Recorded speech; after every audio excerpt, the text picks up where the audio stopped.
Hi, Tom Gill, EverStrength.com. I just wanted to put together a video for you today for some fat burning techniques that actually has helped me and stuff that I've deployed to some of my friends and family members and clients that actually help them. Let me just say this. Fat burning, there's really no magic bullet. Everybody's body is different. They react to different things differently. But there's some basic strategies you could use that will kind of help all people. And of course that is built on the foundation of exercise and diet. As we know, the body adapts to many things, and diet and exercise is another thing that it adapts to. So you have to constantly change your strategy, provided you know what your goals are. So you'd have to change your strategy to try to get to those goals. For instance, macronutrient ratios, you want to be able to partition your ratios, your fat, your carbohydrates, and your protein to the actual goals that you want, or even to the body type that you are. So in that way you manipulate those, and that will help in burning fat and getting the body composition that you want. We want to be able to burn fat, but we also want to be able to build muscle. So a great type of workout strategy is metabolic conditioning. That way you get kind of a two-pronged approach. You kind of cover your cardio because it's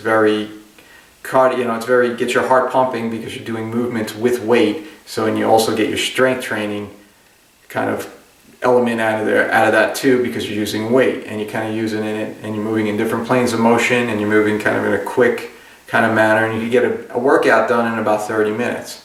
So what these two things happen, the nutrition, if you get your nutrition dialed in and you get your exercise regimen dialed in, what will happen is you'll probably get a hormonal effect from that. And one of the hormonal effects that may happen is that you'll get your leptin levels will elevate, and it will help you burn fat. And leptin is one of your master hormones that help you burn fat. Low levels of leptin make you hold on to fat. It kind of slows your metabolism down. So the exercise, which would be metabolic conditioning, when you condition yourself that way, it creates what they call an afterburn effect, and you kind of could keep burning calories up to 48, sometimes 72 hours after the initial workout. And this in itself will help burn fat. So other strategies you want to kind of do a high protein diet. When I say high protein, you don't want to get any more than about 30% of your calories from protein. You want to probably stay within the 20-30% range. So you want to have a little protein with all your meals. Of course, you want to use the metabolic conditioning method, which I mentioned. You want to do that for at least 3 days a week. Sometimes 4 may be even better.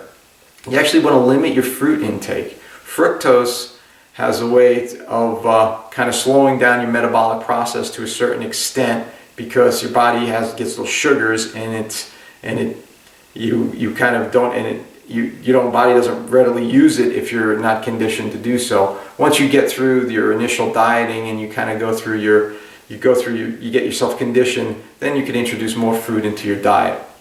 I would also, on your off days, I would do a lot of mobility work, which is light exercise. It's just moving your body in planes of motion, just so it gets used to movement. And I would also maybe add in a sprinting kind of regimen once a week on one of your off days. Something you could sprint up a hill, 10 minutes, something to get your blood pumping and get your body moving quickly in intervals.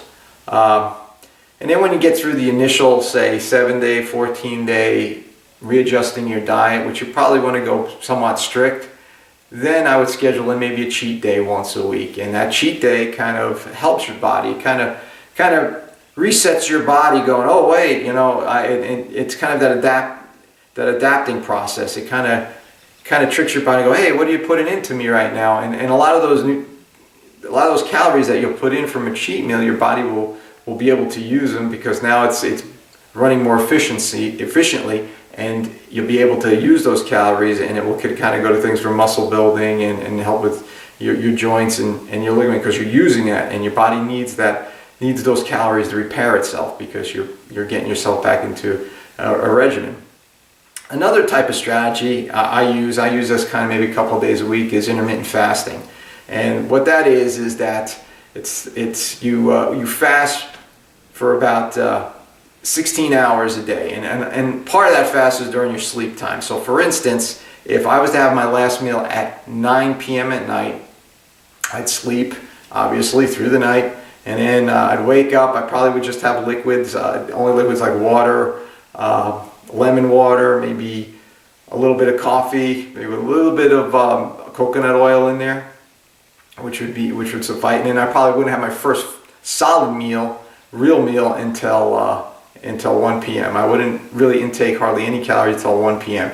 And then I would do a very well balanced meal, higher in protein, and get my fibrous vegetables in there. Try to have fibrous vegetables with every meal, and that helps with getting your fiber, obviously, and helps with everything else. So these are the quick strategies to fat burning. I hope this helped. Please comment on my website. Hit me up there, and we could talk about this more. Okay, thanks a lot. Bye.